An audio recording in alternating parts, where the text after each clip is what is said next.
Minecraft and Hytale Crossplay is real. Yes, it actually is. And I'm sure because I've tried. On a server together with the guy who made it, CXV7. Now, you may think, oh, how hard can it be? There are both block games and voxel games, and we already have compatibility layers like GeyserMC, which allows crossplay between Bedrock and Java Edition, but trust me when I say that this is a lot more complicated than it may seem. The behind the scenes of this project are actually crazy. Also, do make sure to subscribe to the channel if you've not done so yet. We're trying to aim for the 200,000 subscribers, and your support would help out tremendously. Also, if you're gonna get Hytale anytime soon, make sure to use creator code KASASORA at checkout to directly support the channel. So over these past few days, you may have seen some articles appear on news outlets like IGN, PC Gamer, and GameRadar talking about a modder who achieved crossplay between Hytale and Minecraft. When I saw this alongside a bunch of posts on Twitter, I of course got very intrigued and decided to do some research of my own, and from one thing came another, and before I knew it, I was in contact with the modder himself, Sadat, aka Squad Team, aka IMCXV7.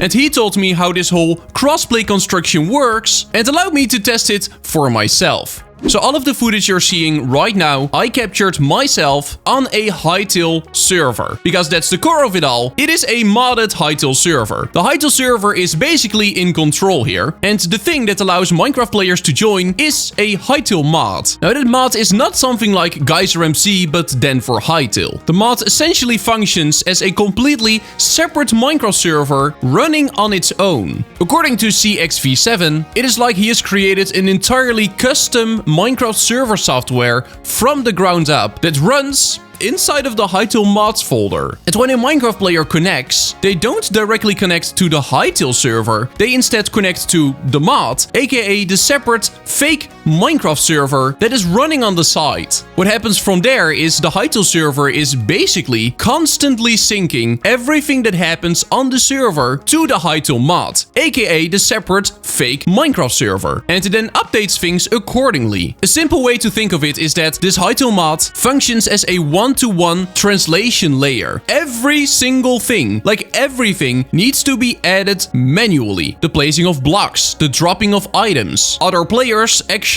showing up, being able to break and place blocks. All of it needs to be added manually, otherwise it simply doesn't work. Because when the actual Hytale server doesn't sync and translate everything that happens to the mod, aka the fake Minecraft server, it simply doesn't exist and doesn't show up. And you can clearly see that in the footage. The Hytale gameplay looks normal because it is normal. From a Hytale player's perspective, you are just playing on a regular Hytale server, and you're able to do everything that a Hytale server allows you to do. From the Minecraft player's perspective though, you're only seeing what the mod is actively translating and syncing to that fake world.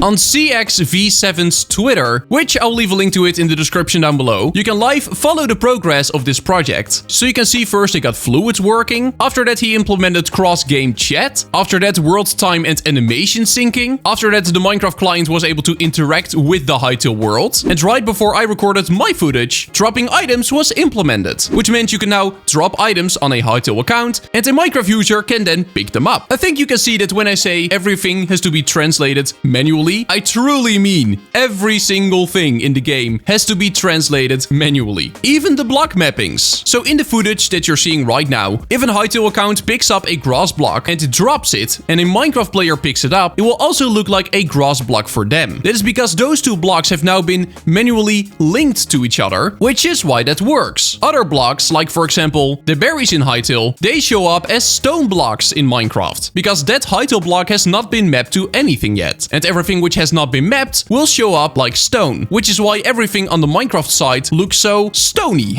Many items have not been mapped yet, so everything shows up as stone. Even the door shows up as stone because it has not been mapped. Now you might wonder if it is true that the Minecraft players are essentially playing on a fake world, and the only thing they are seeing is everything that the mod translates and then syncs to that fake world. How can Hytale and Minecraft players then even see each other? And the simple answer to that is NPCs. NPCs. Both Minecraft and Hytale have NPCs. And what basically happens is if a Hytale player joins a server, and after that a Minecraft player does too, then the Hytale server knows the location of the Hytale player. After that, using the mod and the Hytale API, it will send that information to the fake world and put an NPC right in the location where that player is supposed to be. And that is why you can see each other. So on the Hytale side, the Minecraft players that show up, those are not the actual players. Those are just NPCs that follow the player's movement. And this of course works the other way around too.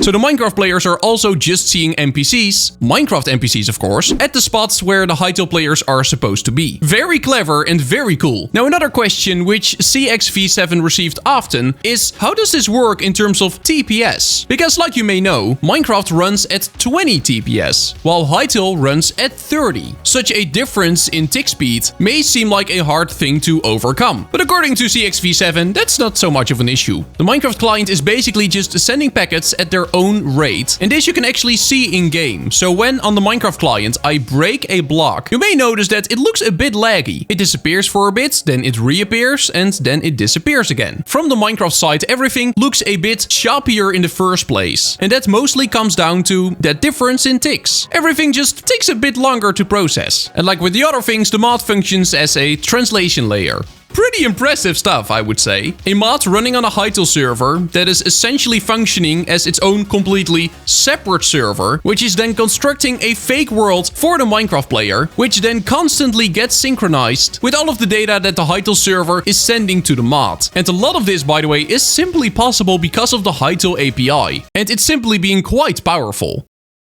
Now CXV7 was, by the way, also the guy who was able to run Windows 95 inside of the Hytale map. Also absolutely insane stuff there. Do go follow him on Twitter if you want to stay updated with everything he does. Now you might wonder, what is the end goal with this project? Is he gonna turn it into a Hytale mod and make it public for everyone to use? Well, not really. Currently it is more of a proof of concept, and it is very much work in progress. I mean, literally everything that he does not implement will not be there, and everything has to be done manually. So yeah, there's a lot to translate, which according to VXC7 is more time consuming than difficult. And yeah, I can't believe that. Translating everything manually sounds very time consuming. While he doesn't plan on making a public mod and releasing it to everyone, which he would also have to constantly maintain, instead, after everything is done and stable and works, he does plan on releasing the source code so everyone can grab that and use it for potential future projects. So he's not gonna release it as a CurseForge mod, but at some point when it all works well enough, the source code will be accessible to those who want to use it to make something epic. By the way, it was also crazy that even Bedrock Edition was able to join this Hytale server. So at some point, there were literally 6 accounts in the server. My Hytale, Java and Bedrock account, and of course his as well. Very cool how far this has come in just a few days. Massive shout out to Sadat for explaining and showing all this. It is a very epic project so far, and I can't wait to see what the future will bring.